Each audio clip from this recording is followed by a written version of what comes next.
Hi everyone, welcome back. So today is a new lecture 13 on reciprocity. So this concept of reciprocity is very important and very useful in many ways, and it's often slightly misunderstood, even by me maybe in some ways. But what we'll try to do today is to try and iron out some of these what reciprocity means and some of the misunderstandings maybe, right? So yeah, it's very useful, very important, very fundamental to electromagnetism. So it's good that I wanted to spend a full lecture just on reciprocity. Okay, so let's start and see what that is. So we saw that in free space or in a homogeneous medium, that the Green's function was something like this, right? We saw that it satisfies essentially this kind of symmetry property because it's mod r minus r prime everywhere. So if you replace r with r prime, it doesn't really change anything. And this is in some sense, we said that is some kind of reciprocity, right? If I interchange the location of the sources, then the fields would also interchange, right? But this was really derived. So this was derived in a homogeneous case. And in a homogeneous case, maybe you could say, okay, it's trivial, right? Because everything is the same everywhere. So what difference does it make? So reciprocity essentially allows us to extend this to much more complicated cases and see under what cases you can really say that, exchanging sources and fields is okay to do. And that's what we'll try to answer today. And reciprocity helps us to establish that. Okay, so we'll start with the derivation. So we assume that there exists two solutions to Maxwell's equations, okay? Maxwell's equations, call them solution A and B. Okay, so which means that let's take the time harmonic form equal to I omega mu HA minus JMA. We have curl of H A equal to minus I omega epsilon EA plus JA. So this is one set of solutions. And then we have another set of solutions, curl of EB equal to I omega mu HB minus JMB. And of course, curl of HB equal to minus I omega epsilon EB plus JB. Okay, we can take the general case where epsilon and mu are tensors, which means that we are dealing with an anisotropic medium. Furthermore, epsilon and mu are functions of space. So we're taking one of the most general cases, which is that it's inhomogeneous and anisotropic. It's not bi-anisotropic. You can also treat that case, but we don't want to do that here. It's not too much harder than this. It's just a little bit longer. But we'll just deal with the regular anisotropy, where epsilon and mu are functions of matrices, and also inhomogeneous because they're functions of space as well. Okay. Okay, so given that, what we can do is we can start with just reviewing one of the vector calculus identities, which is the divergence of E cross H is H dot curl of E minus E dot curl of H. Okay, so I know that that's a vector identity. So in order to establish reciprocity, we start with considering the following divergence. This is called a cross product between the two solutions, EB cross HA. Okay, so what does this do? For what we can do is that for each of these, we can substitute this value. So we can substitute that, and that gives us, this is equal to HB dot curl of EA minus EA dot curl of HB minus HA dot curl of EB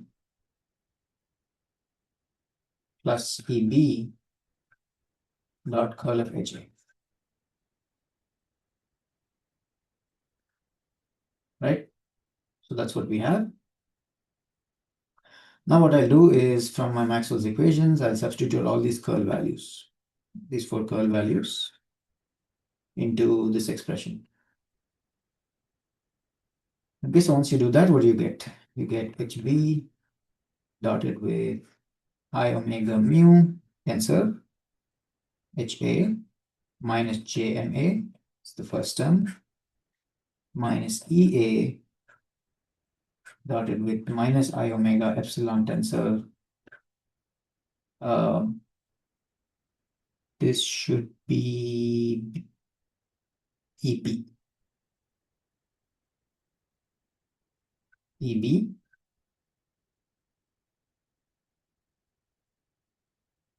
plus JB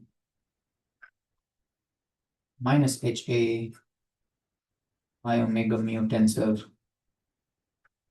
HB minus JMB plus EB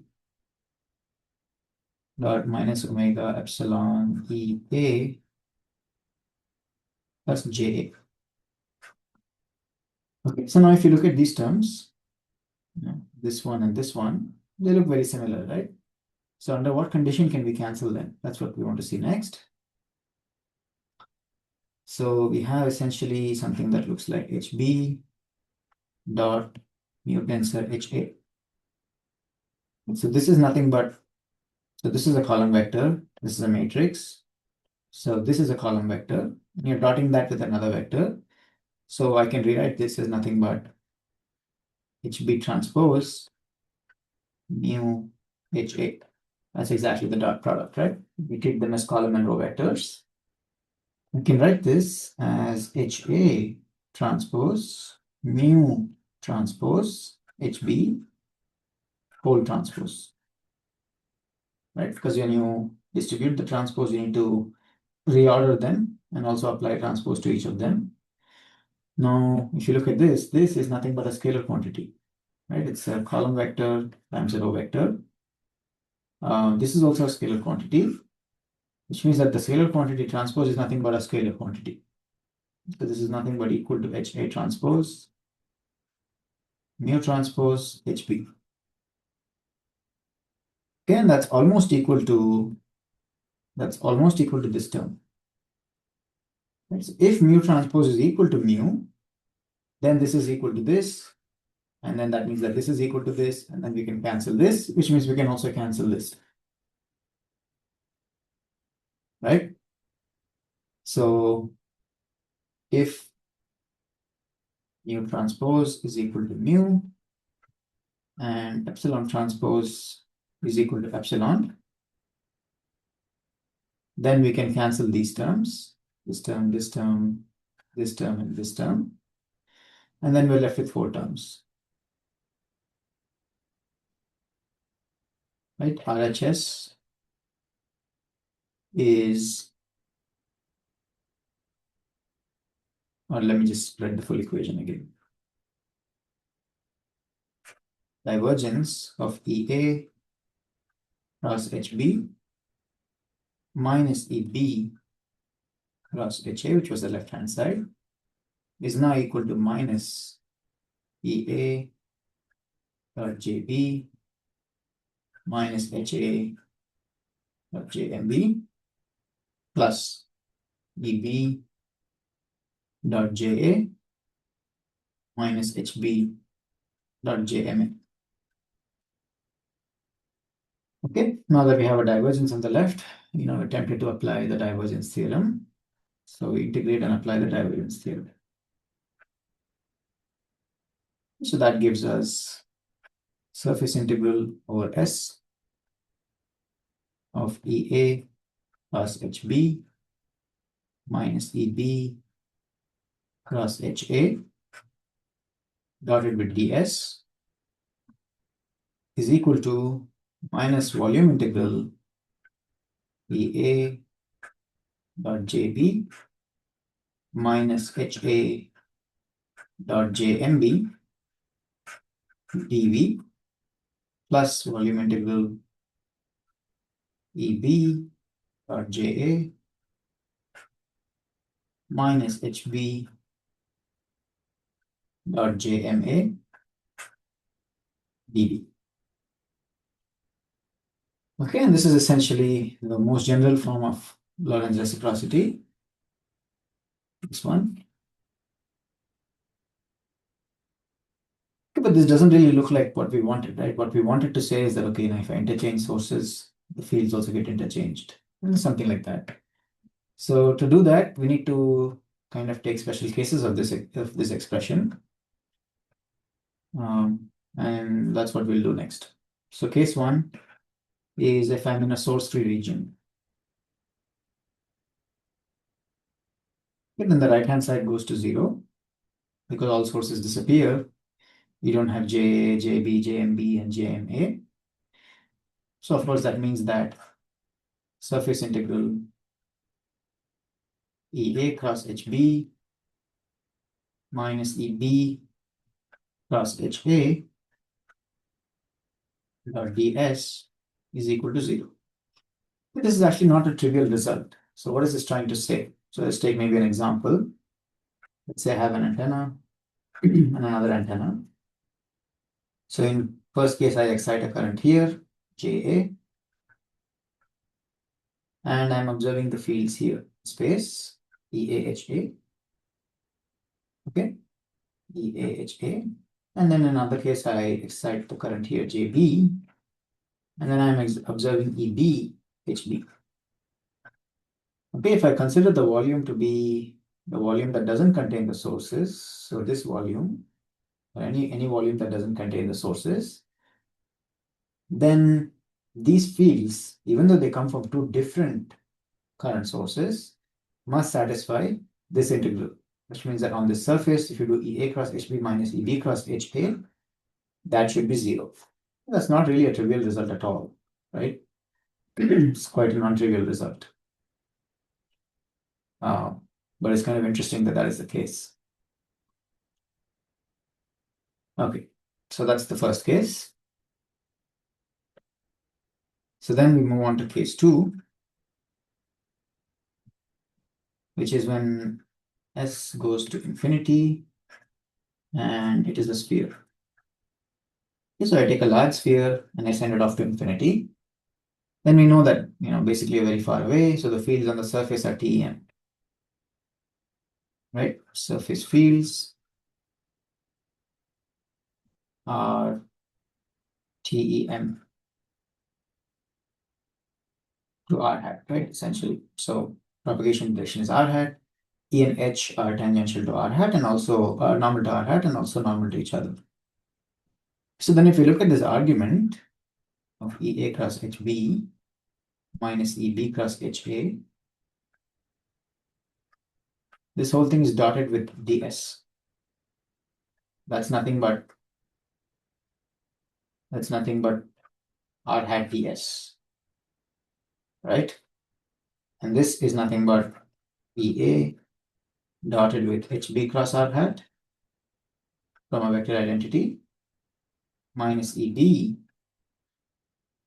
dotted with HA cross R hat and times DS. We know in the far field that HB cross R hat is nothing but 1 over eta times EB. So then this becomes EA dot EB minus EB dot EA ds, which is equal to 0. Right, so now the left-hand side went to 0, which means that you can equate the right-hand side to 0, which implies that volume integral, actually make some space for this, which implies that volume integral of EA dot JB minus HA dot JMB dV. Need to make some more space and I want to write it in one line. Okay, so let me rewrite that. Volume integral EA dot JB minus HA dot JMB dV is equal to volume integral EB dot JA minus HB dot JMA dV.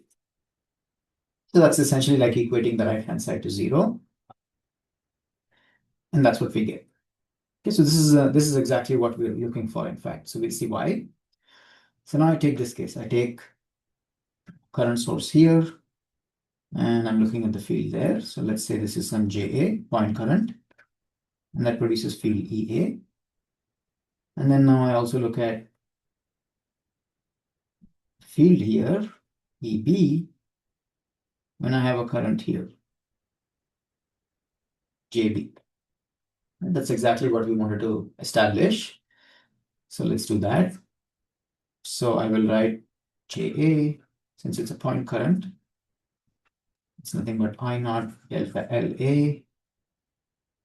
You just use delta L. Let's assume they are the same length. Delta of R minus RA, because it's at some location RA. JB is a similar point current.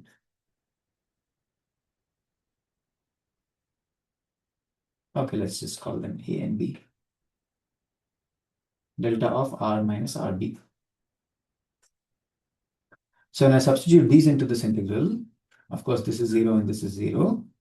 The volume integral gets evaluated only at a single point because that's the only place where this gets fired. And this is also the same way. So we end up with nothing but EA at RB, that's where that integral got fired. JB RB is equal to EB RA dot JB JA at RA.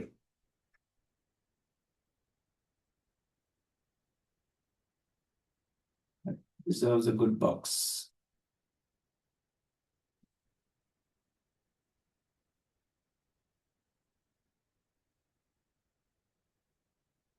Okay, that's exactly what we were going for, right? If I make JA and JB equal now, then these two become equal, they cancel out, and that says that EA and EB are equal, right? So putting a current source here, looking at the field here, and I put the same current source here, I would get exactly the same field here.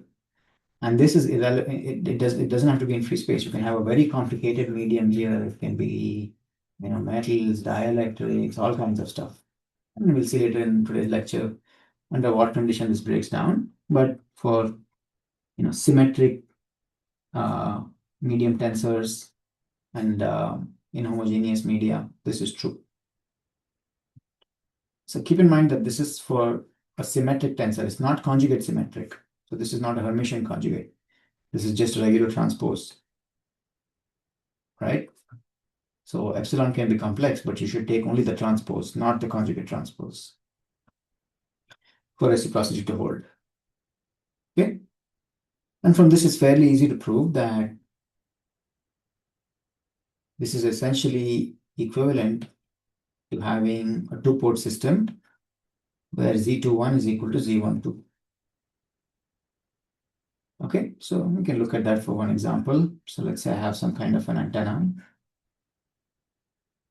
right? And then this has some electric field, which is EB, and an excitation JA. I'm just taking the case of a two antenna system, but it can be any two-port system. Right here I have JP, and then the EB, maybe something like this. Oh, so this is EA, right? Then VA, open circuit, which is the open circuit voltage here, which means I don't have any source connected, I just have an open circuit. Voltage across these two terminals is exactly equal to minus integral EB dot DL. As we saw that that's kind of the definition of voltage. It's not the definition, but it's equal to that. Right? And we also know that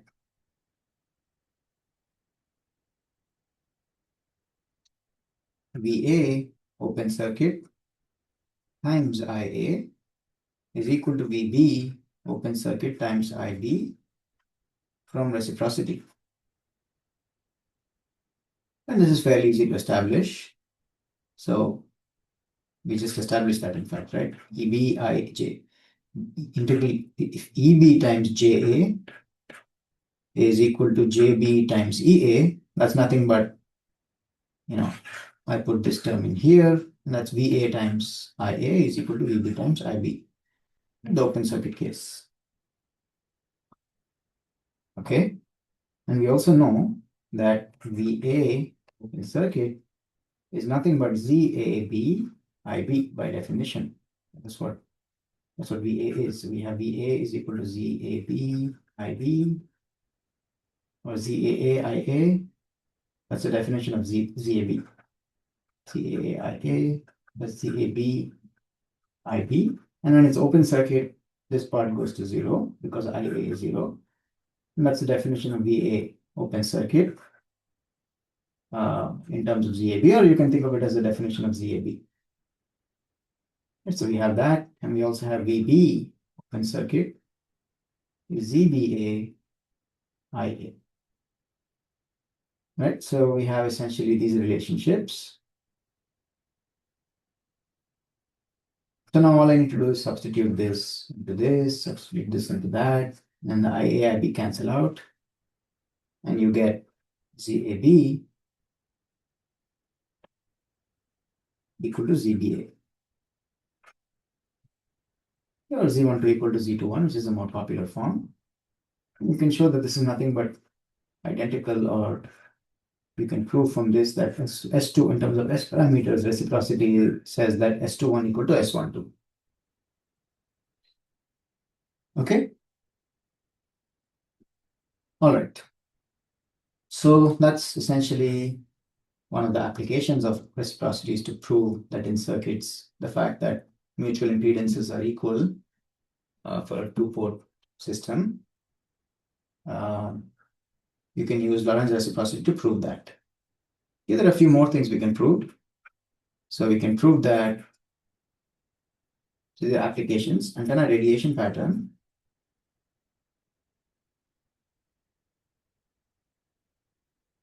is identical in TX and RX. Okay, and that's fairly easy to prove. I have two cases. I have an excitation here, and I'm looking at the far field at some direction, and that's what radiation pattern means for a transmitting antenna. Right? And then for a receiving antenna, what is radiation pattern, right? Radiation pattern is I have a source that's very far away, some direction, and or you can think of it as a plane wave that's coming from a source that's very far away. The plane wave is coming in some direction, right? And how much power do I receive, or how much field do I receive here? So this should be B, not A.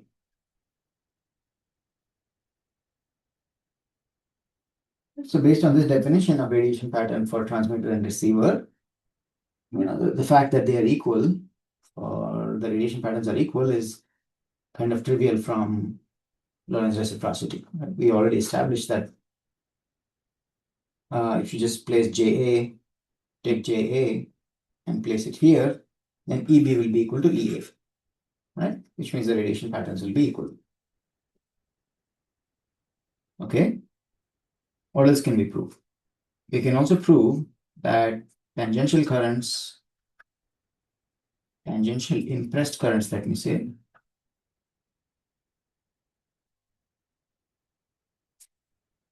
over PEC cannot radiate. We kind of proved a special case of this, where we said that if I have, PEC, and I have a small impressed current that's tangential on top of it, then its image current is in the opposite direction, and that cancels and it cannot radiate, right? We said that when we did image theory, but image theory assumes that this PEC is flat. and it's infinitely large, right? Only then image theory is really valid. But what if my PEC is not flat? I have some complicated looking PEC and I place a current on top of it, on top of this. Then does it cancel? Then how do you apply? You can't apply image theory. So how do you show that this doesn't radiate?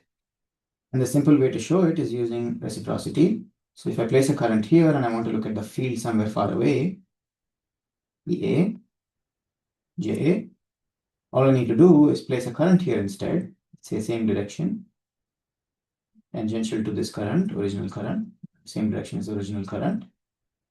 This is my JB. And then I would have to look at the tangential field at this location, at EB.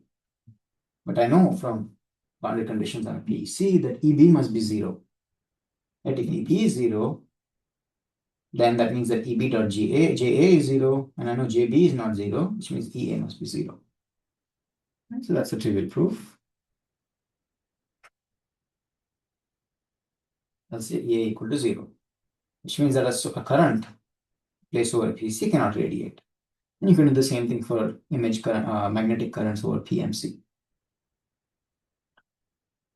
Okay, that's another proof. That's another simple application. The third one I will just state. I'm not going to prove it here. You can prove that the effective aperture of an antenna is lambda square over 4 pi times the gain of that antenna. Okay. So the proof of this is fairly straightforward. It's from section 47.2 in Kamal Saravandi's textbook. The textbook for the class. If you're interested, you can take a look at that here. Even Jin Akam has it in his textbook, so you can also look at it there. Okay, so we spent quite a bit of time in kind of deriving reciprocity and seeing its applications. But a slightly more interesting discussion is seeing, how do you actually break reciprocity? And in some ways, you can think of reciprocity as a kind of constraint, right? If I make a two-port system, then it has to satisfy reciprocity, right? Based on at least some of the conditions that we've seen. And that's not very good because sometimes I don't want reciprocity, right? I only want wave propagation in one direction.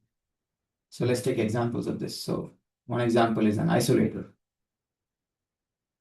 This can be an RF isolator, it can be an optical isolator, doesn't matter. So what's an isolator? An isolator is a device where power only flows in one direction. So if I put power in here, you get power out here. But if I put power in this direction, nothing comes out in this direction. Right? And of course, that has to break reciprocity because we are saying that S21 is equal to 1 or 0 dB. S12 must be equal to 0 minus infinity. That's an ideal isolator. Right? Of course, S12 is not equal to S21. Another application is for amplifiers. Right? An amplifier, you want S21 to be much greater than 0, and you want S12 to be much less than 0 actually. And we'll see why you don't want S12 to also be large, because that will essentially become very unstable if you have amplification in both directions. So amplifiers we want to have, we typically would like them to be non-reciprocal, right? So there are other devices. So they're called circulators. And one of the main applications of circulators is full duplex communication.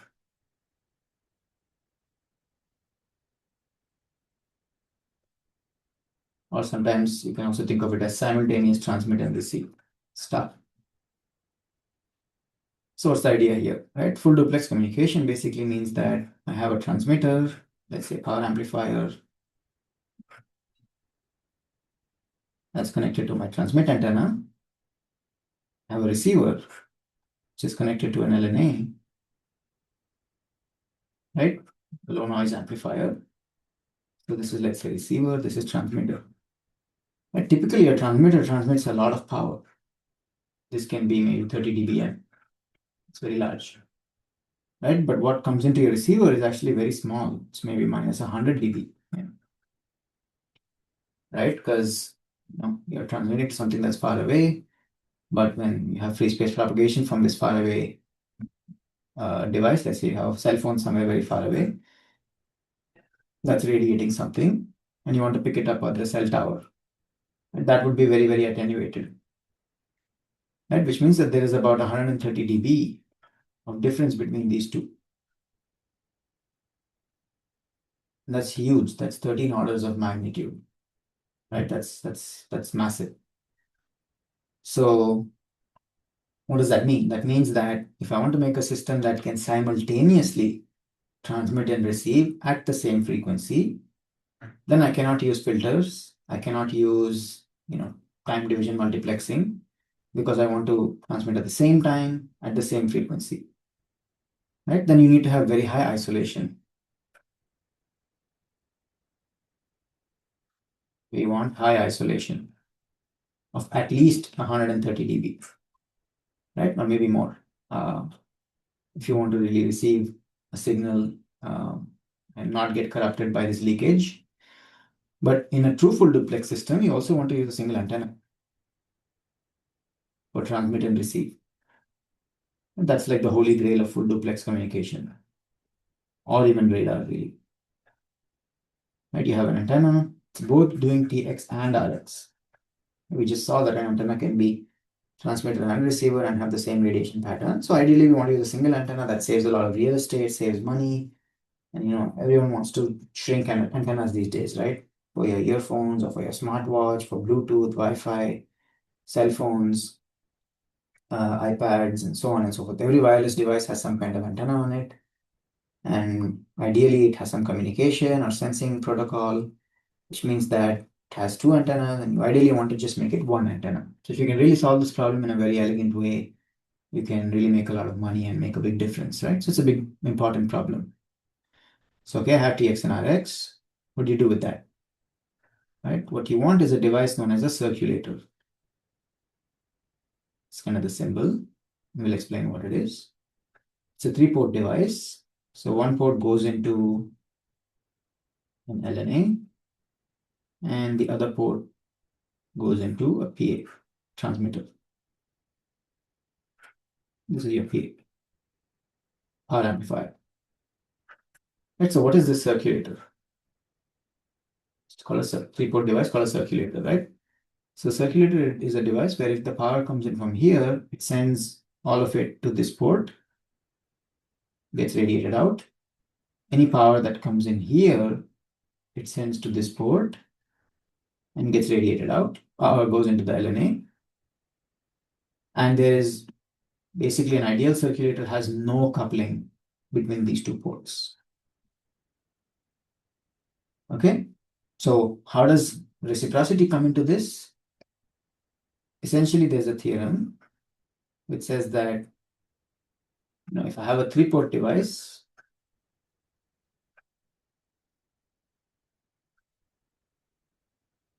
so there's a theorem from microwave engineering that is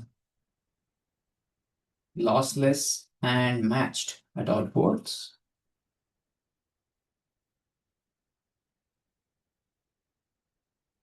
It must be non-reciprocal. You can prove this using in microwave engineering from the S matrix. Not a very difficult proof, but that's a theorem. Okay, so what is this saying? If I want to have a 3-port device that's matched and lossless, of course, you want it to be matched and lossless so that you don't have reflections and you don't lose power, essentially. If you want it to be matched and lossless, then, especially at this port, it's very important to be matched and lossless, right? Because any power that's coming in here is already very weak. You don't want that port to be losing more of that power. So this is called the insertion loss. You want that to be very low, right? Okay, so if it's matched and lossless, then the theorem says that it must be non-reciprocal. So the only way to make a circulator that's matched and lossless is to make it non-reciprocal. So what does that mean? That means that if I put power here and it goes into this port, power that's coming in here should not go back this way. And it's the same for the other ports. If I have power that's coming in here, it's going into this, then power that's coming in here should not go this way. And that's exactly what we want, right? And same way, power coming in here, going this way, power coming in here. Sorry. This way goes here, nothing goes back. This way goes here, nothing goes back. This way goes here, and nothing goes back. Right? So it has to be non-reciprocal in that sense. So in general, Sxy is not equal to Syx for any x and y that are not equal. Okay, so for x not equal to 1. That's a general case. So really, if you want to make a full duplex system, you need this device called a circulator, and we just showed that essentially a circulator must be non-reciprocal if it is matched and lossless. Okay, that's another big application. So now that we kind of motivated the fact that maybe breaking reciprocity is a very interesting and important problem, let's look at how we actually do that. Right, so if you go back to the proof of reciprocity, we started from Maxwell's equations. The only assumption we made is that the material is anisotropic and or is has a symmetric tensor.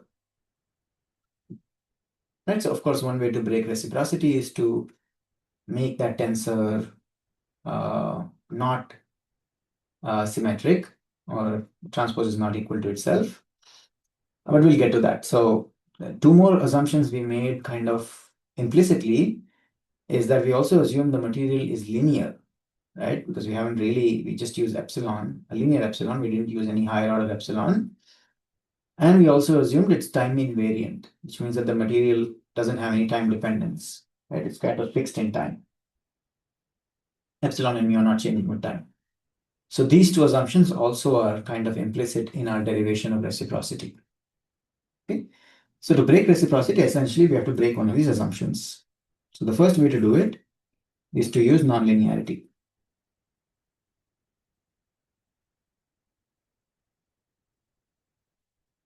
So let me actually just specify the three ways. Let's read out this. So we can use breaking reciprocity can be done in three ways. The first, so just write it out, nonlinearity.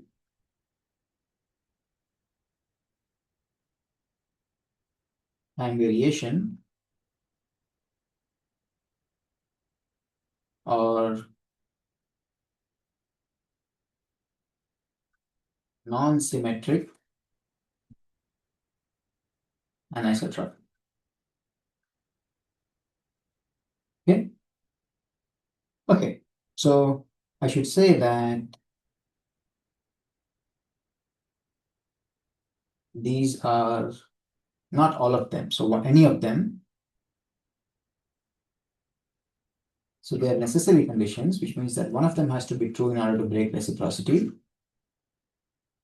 but not sufficient. And we look at examples of this, which means that you can have nonlinearity, you can have time variation, you can have anisotropy, but still reciprocity can prevail. Okay, so they are necessary to break it, but not enough.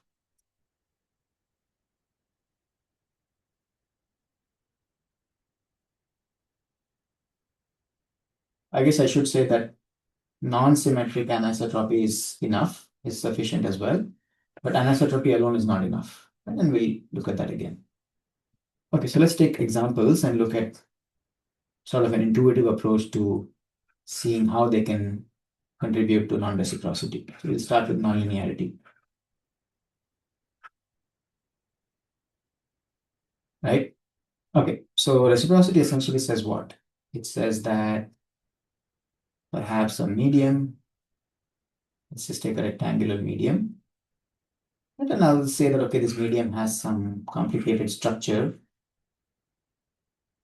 something like that, right? And I have an incident some kind of incident field. You can think of it as a current excitation. And on the other side, it produces a field, EA. Right? And we said that, okay, if I place now current here, JB, let me actually just use the same current. So this can be some current. If I put it here, I get a field here. If I put the same current out here, then I get the same field out here. Right? So if I whether I put the current on the input or the output, I get the same field on both sides, right? Okay, but that doesn't really tell you what's going on inside this medium, right? In fact, that's why reciprocity is so powerful. You can have a very complicated medium where when I excite it from the left side, current is on the left, the field distribution inside this medium is totally different than when I excite the current on the right. And you can imagine a case where when I put a left excitation, then in some domain I have a very strong field. Whereas when the excitation is on the right, then I have a very weak field, right? And that's imaginable. It's not kind of too crazy to think about that, right? Because the field distribution can be totally random or very, very different for the two excitations. Now, if I have a scenario like that, then what I can do is I can go in here in this domain where the field distribution was very different for the two excitations, and I put a nonlinear element in here. Maybe I put a diode in here, right? Or some nonlinear material. What does that do? What that does is that since it's nonlinear now, when the field was very strong, so when I had left excitation and the field was very strong, the nonlinearity triggers generation of harmonics. So hopefully you've seen how nonlinearity can generate harmonics. That when the field is very large, that nonlinearity kind of gets triggered and you generate harmonics. But when you excite on the right, field is very weak and no harmonic is generated. Right? So essentially we've shown that, at least in this kind of short thought experiment, that if I have like current excitation on the left, then on the right side I will measure some harmonics. But if I have current excitation on the right, then on the left side I don't measure any harmonics. Right? So that kind of is an example of how nonlinearity can break reciprocity. We look at another example at the end, but that's one example. Okay, the next example is of a time varying system. How can I use time varying system to break reciprocity? Now keep in mind that if I had instead placed this, I had a different domain out here where a current excitation here or here both produce kind of the same field in this location.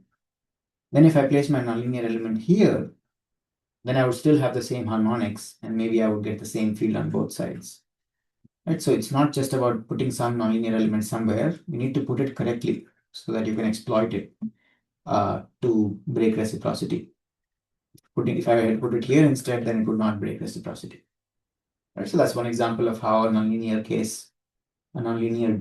material can still be reciprocal. Okay, so moving on to time varying. So what do I have? I consider this example. I have an input and I have an output. Okay, so this is my input, port 1, output is port 2. And what I have is a capacitor that's connected like this. I have another capacitor, kind of one side is open circuited. I have another cap like this. I have another cap here.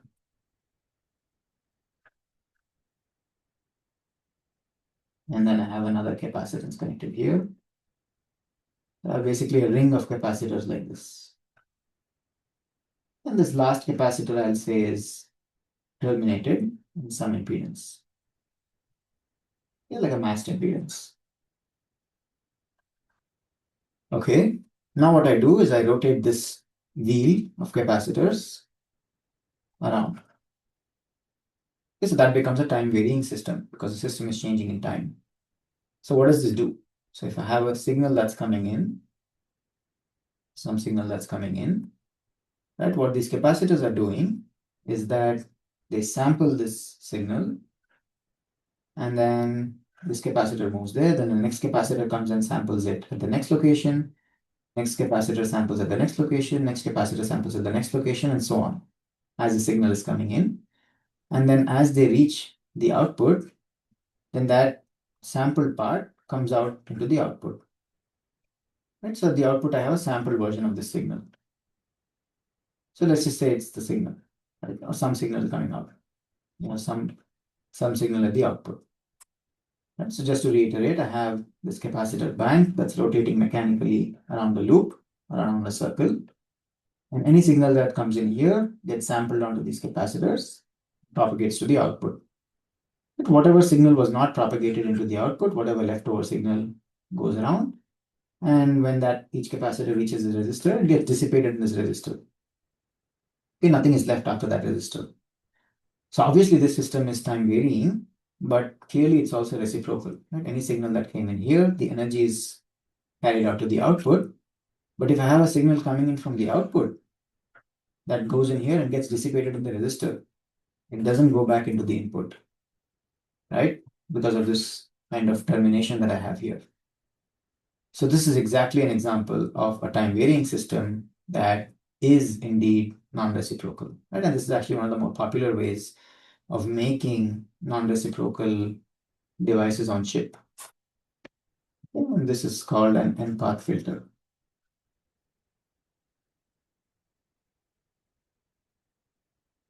The reason it's called a filter, we're not going to do here. You can look at what N-path filter is and why it acts like a filter. But essentially, if this is rotating at a frequency omega, then this has a frequency response that has a filtering response at harmonics of omega to omega and so on. Maybe I'll explain why that is very briefly. Essentially, if this is a sinusoidal signal at omega, then every time you go about one loop, you sample the signal at the same frequency, at the same location in the sinusoid. It may be here, here, here, and so on. So essentially, this frequency, when this frequency is omega, it gets perfectly reconstructed here. Whereas if you're at a different frequency, then every time this capacitor, let's say, goes around and samples the signal, it samples a different point. Right? So when it goes and deposits charge at the output, they destructively interfere and other frequencies get attenuated. That's why it acts like a filter. And so this is one way of looking at an N-path filter. It's not obviously a mechanical filter. What you really have is a switched capacitor, a bunch of switches that can emulate this kind of mechanical rotation. But the switches are turned on and off, so it is in fact a time varying system. Okay, a lot of this work was done in at Columbia. Okay, Harish Krishnaswamy's group by a couple of his students, and several of his students in the past. So it's kind of interesting. It's an interesting example, so I thought I'll present it here. Okay, so that's about the time varying case. Of course, you can go back and say, can I make this reciprocal? Yes, you can. You can remove this resistor, right? And just keep it open circuit, then it becomes reciprocal. A signal coming in here gets carried there, signal coming in here gets carried here. Okay. Okay. So the third case is of a non-symmetric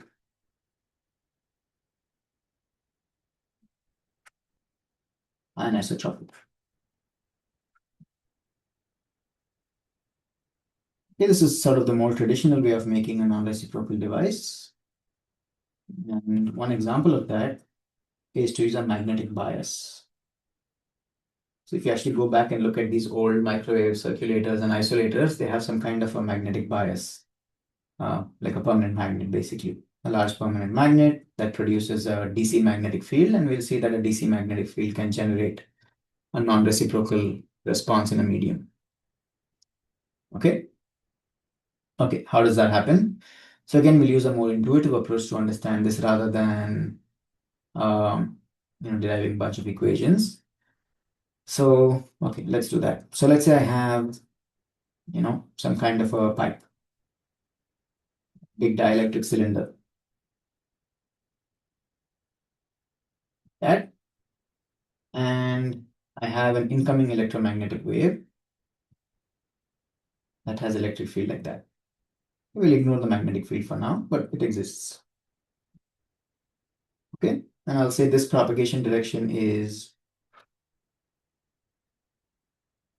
z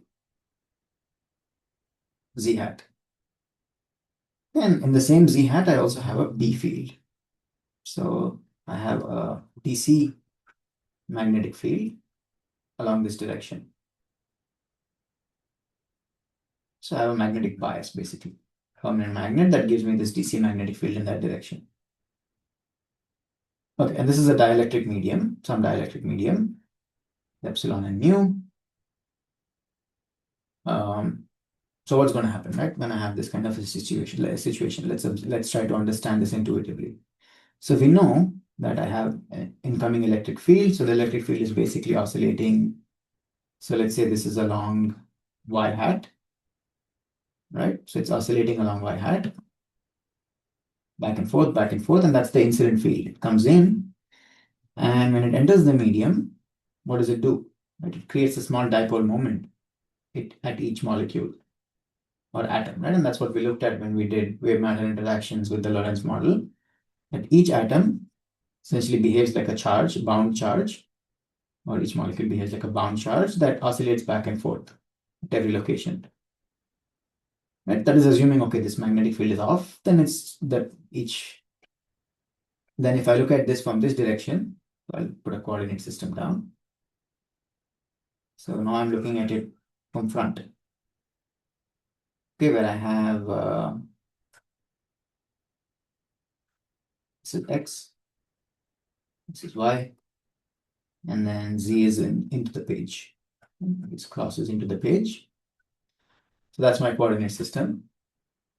And my electron is oscillating back and forth. That's what a dipole moment is. Okay, now I introduce this DC magnetic field B naught. So what happens to this electron, right? As this electron is moving up, let's say, it has a velocity v, right? Let me erase that.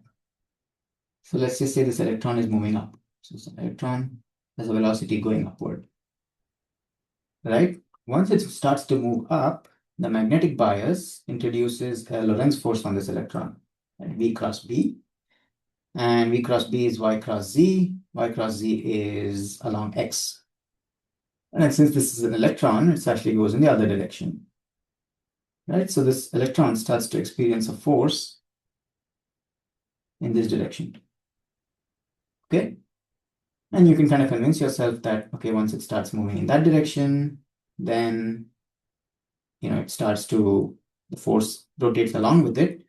So eventually that electron essentially precesses in an ellipse. You can show this rigorously as to why it's an ellipse, but this electron precesses in an ellipse. Okay? Okay, so an electron precessing in an ellipse is something like a current that's rotating about in this direction.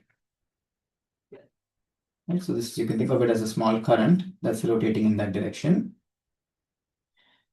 And that essentially creates a left-handed or a left-handed circular polarization.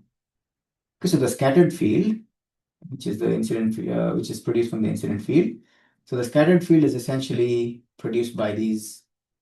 What was the scattered field in a medium? Right? In a medium, the scattered field can be thought of as field radiated by these small dipoles after they oscillate.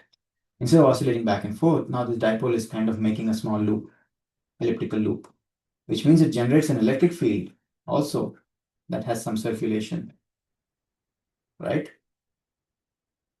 So the electric field essentially becomes elliptically polarized. And using the IEEE definition, this is left-hand circularly polarized or left-hand elliptically polarized in general. Okay, so what we've established is that incident electric field is coming along y hat, magnetic field is along z hat. That generates a Lorentz force on these small charge particles, bound charge particles like electrons, and that essentially generates a circulating current, small circulating current, which is what radiates the scattered field in a dielectric. And that scattered field would then have to be LHEP. Okay, but what if I'm coming from the other side? Coming in from here. If I'm coming in from here, then now I have, again, this electron is kind of going back and forth, and it's going up. The magnetic field is coming out of the page, right? Which means the Lorentz force is, did I get that right? Maybe I made a mistake in the previous case. So I said electron is going up. Oh, no, that's correct. Electron is going up. I have a magnetic field coming out. So the Lorentz force is in this direction for a positive charge, and for the electron, it would be in this direction.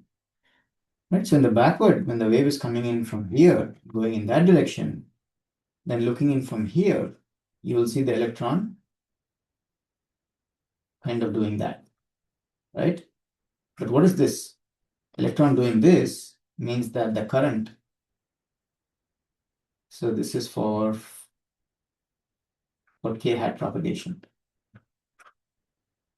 Sorry, I should say z hat propagation. And for minus z hat propagation, we have electron that's kind of looping around the other direction, right? Which means the current is going the other way around. This small current can be thought of as going this way. Right? And of course, this scatters a field that is right-hand elliptically polarized.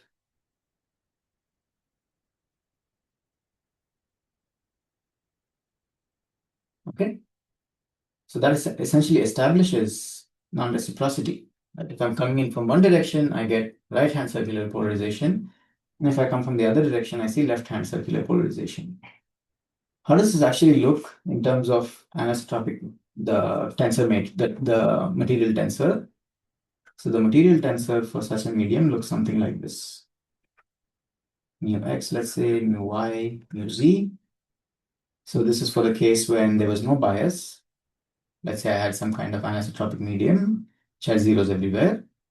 Now, because of the bias, you'll get a delta function here, or not delta function, sorry, I times some k, 0, 0, minus ik, 0, 0. Then it's kind of easy to see why you have an ik, right? If I came in with, let's say, 0, 1, 0, what do I get at the output? I get ik, mu y, 0. Right? So if I came in with vertical polarization or y polarization, at the output I have a small x component that's 90 degrees out of phase with y. That's what the I is doing here. Right? And since it's leading, this could be, I don't know, LHCP, let's say. Right? But if I come with x polarization, then I end up with minus ik, or I end up with mu x. If I come in with 1, 0, 0, what happens? I have mu x minus ik and 0, right?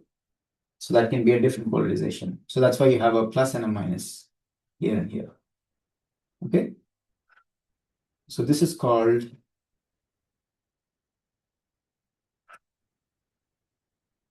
Holder tensor.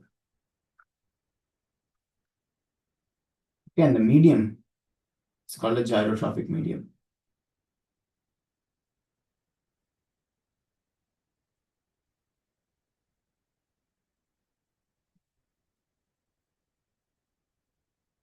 We can actually go a bit further. Okay, so I said I'm coming in with linear polarization, but what if I'm coming in with circular polarization? Right? So it's clear that if I come in with circular polarization, I'm coming in with circular polarization on the right. Let's say it is propagating along z hat, and my circular polarization is LHCP. So it's not very hard to kind of see intuitively that if I come in with LHCP, the scattering actually helps, right? So the k vector a LHCP becomes K in the medium plus some delta K. Okay, whereas if I come in with RHCP, then the scattering kind of hurts that. So sort of a very hand-wavy, intuitive kind of explanation, but it's not too hard to kind of convince yourself that if I come in with RHCP, then the scattering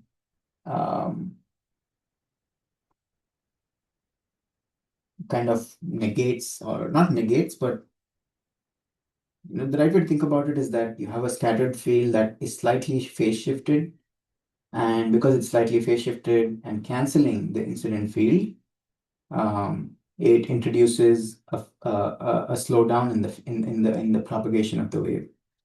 Right, so waves essentially slow down because the scattered field is slightly phase shifted, and here the scattered field is either in phase or out of phase with, or sorry, has the same polarization or the opposite polarization. And because of that, LHCP can be slightly sped up and RHCP might be slightly slowed down. Okay, so it's not too hard to kind of see that intuitively, that the two circular polarizations will have slightly different propagation velocities. So what happens when that happens? Right, so when you have that, you essentially have a case where LHCP and RHCP have different propagation velocities or different propagation constants. And a very nice interpretation of that is to say that, okay, if I had a linear polarization, now we go back to linear, right? I can write a linear polarization as a sum of LHCP plus RHCP, right? So if I have an electric field vector that is oscillating back and forth like this, or I should say like this, right? One way to think of that is to think of it as if you had two vectors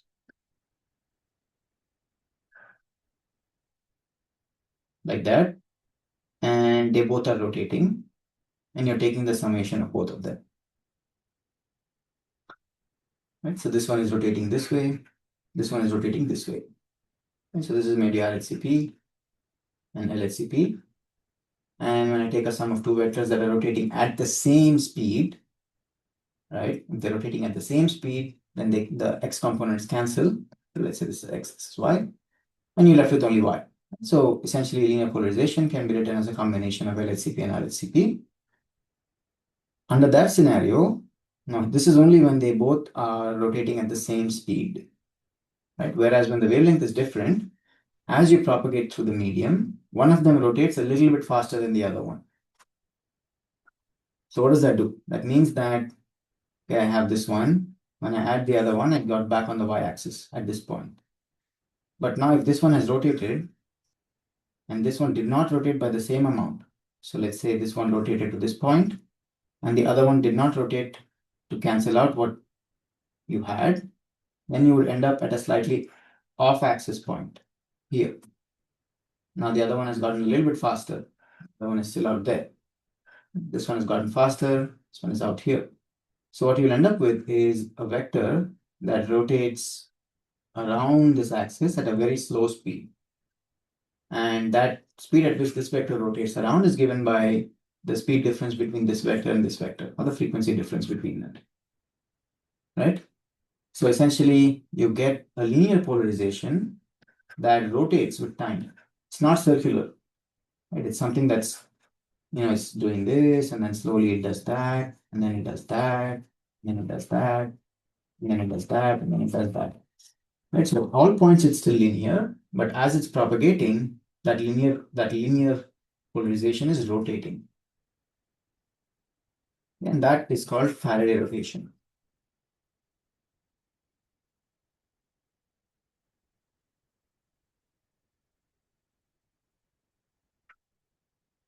Okay, so when you have this kind of a gyrotropic medium and you propagate with a linear polarization, that polarization will rotate as it propagates through the medium, and that rotation is called Faraday rotation. Now, Faraday rotation doesn't necessarily need a gyrotropic medium. You can also get Faraday rotation in a chiral medium, right? But in that case, Faraday rotation would be reciprocal, which means that if you propagate one way, you start with V, you propagate some distance, it becomes H, right? Now, if you back propagate from H back to V, from output back to input, then in a gyrotropic medium, you end up with something that points down now. Okay, it still rotates in the same direction. So as you propagate back, it rotates in the same direction. So it's coming in V, so it's coming in along Y hat, it becomes X hat. And when you propagate back, it goes from X hat to minus Y hat. Whereas in a chiral medium, you still have Faraday rotation where it essentially reverses in time, right? So you start with Y hat, it slowly rotates and becomes X hat, and you propagate backwards, it goes from X hat back to Y hat. Okay, so chiral media are in fact reciprocal, whereas gyrotropic media are not reciprocal. Right? Both have Faraday rotation. And Faraday rotation is kind of an interesting phenomenon of its own in optics. So there are some videos on YouTube where you have, sugar water essentially.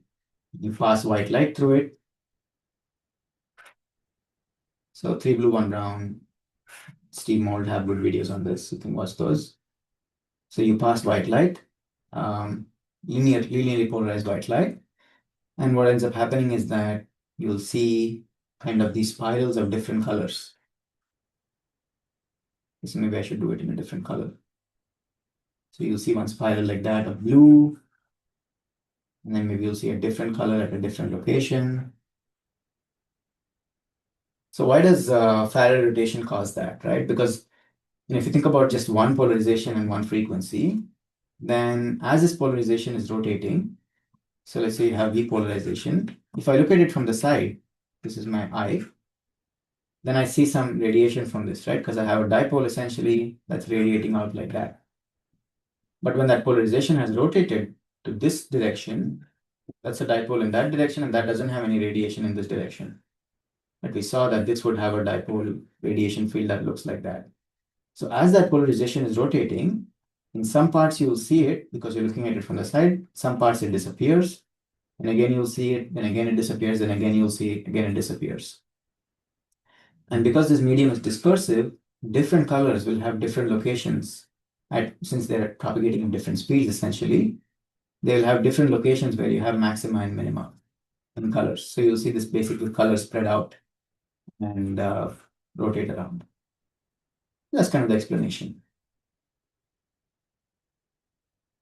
Okay, so essentially we've kind of discussed many different topics. We looked at nonlinearity, we looked at time variation, and we also looked at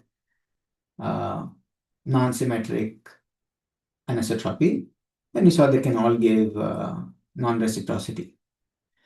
So one interesting kind of example that I always like to bring up, is this one-way mirror. So if you look at like police interrogations in a movie or some kind of FBI scene, you always have like a interrogation going on in a room with two people, and there is this kind of one-way mirror where people are looking through and seeing what's going on, right? So is that reciprocal? In one direction you can see them, but in the other direction you cannot see them. Answer to that actually is that no, it's not reciprocal. That it is in fact reciprocal, even though it doesn't look like. And the reason behind that is that one room is very bright and the other room is very dark. Right? So again, if you go back to this expression, so scattering from this room, let's say J here is JA. JA is very large, right? Which means that EA would be very large. So you can actually see what's going on here. But in the other room, JB is very weak because it's very dimly lit, which means that here EB is very small, which means you cannot see it. Right? That's the idea. And it's the same when you have a dark room and you're trying to see it from outside, you cannot see anything inside. But if you're in a bright room, through the window, you can see even the outside. It's a very simple thing. And also keep in mind that reciprocity is kind of point to point. So if I have a peephole or a mesh structure, From the peephole, I can see everything outside, but from the outside, I can't see anything through the peephole. And the reason behind that is really point to point. So that's my peephole and that's my eye. And I can see all points here. From all points, you can also see the eye, right? But from all points, you can't see all points inside. So it's really a point to point thing. It's another thing to keep in mind. Okay. So the last question I want to leave you with is to ask you this.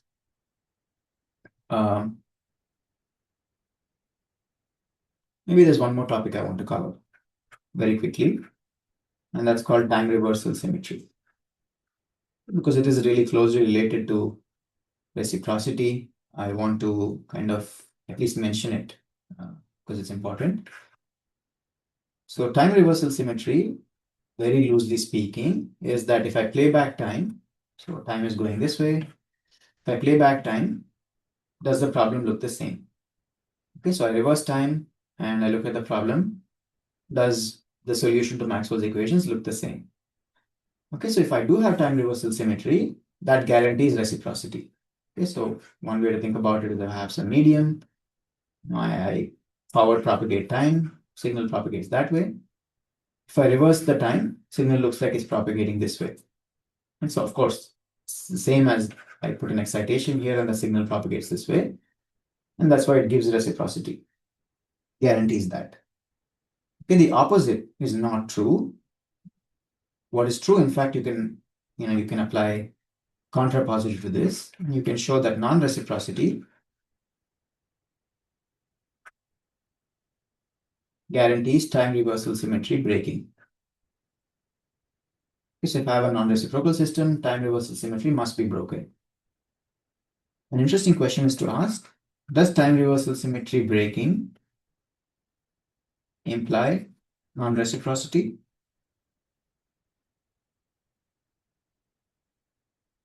The answer to this is no.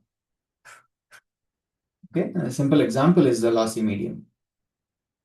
Right? If I have a lossy dielectric or a lossy transmission line, then that does not obey time reversal symmetry, right? Because in one direction it looks like decay, in your reverse time it looks like you have gain in the medium. So loss becomes gain. So you don't have time reversal symmetry there, but we know that it's still reciprocal, right? The lossy transmission line is in fact reciprocal. Okay, so essentially I have a time reversal breaking scenario, but it's not non-reciprocal because it's reciprocal, right? So that kind of breaks that.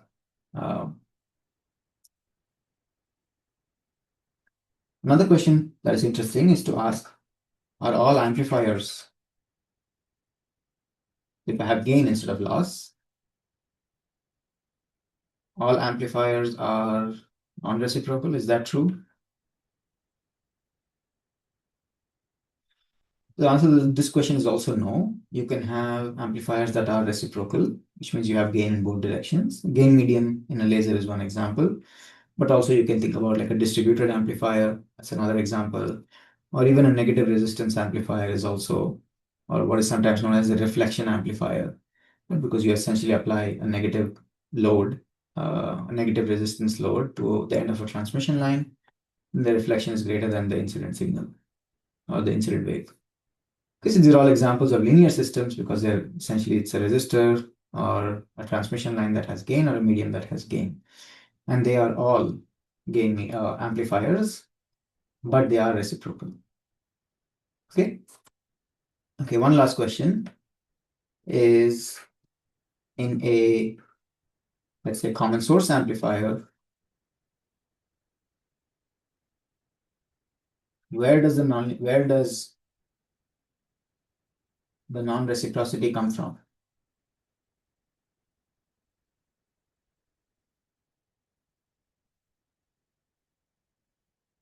Right? So it has to come from either nonlinearity,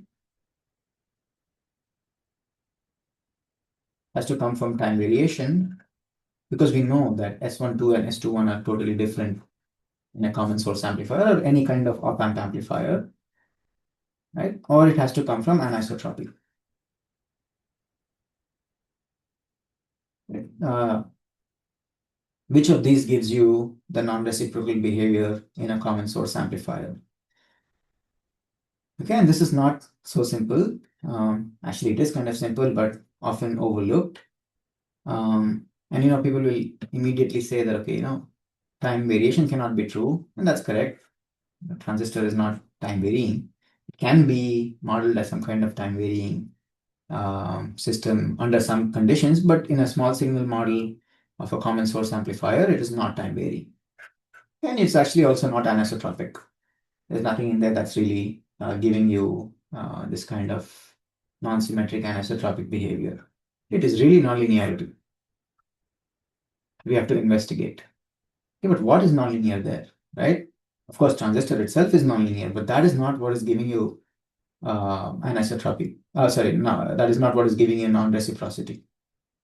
Because even in a small signal model, that is a linearized model, have V in, have GMV in, and I have this is a linear model. Everything in here looks linear. Even this is not reciprocal, right? So this is a linear model. How come it's not reciprocal? Yeah, I'll let you think about that, but if you don't want to think about it, the answer is that the current source is nonlinear, right? If you look at any current source,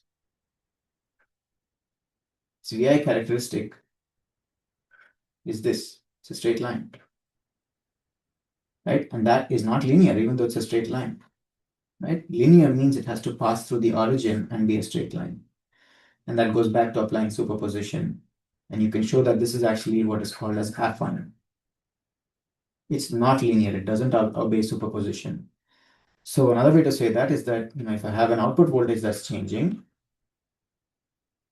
then you're essentially changing this. This is your VDS or V out, right? So you're changing V out, but I is not changing because it's not linear. It doesn't change linearly with V. It's constant, right? Because I is not changing, V in cannot change. And that's why signal doesn't propagate backwards. Okay. So when you say linearized model, it is linear with respect to I out over V in. Right? When V in changes, I out changes.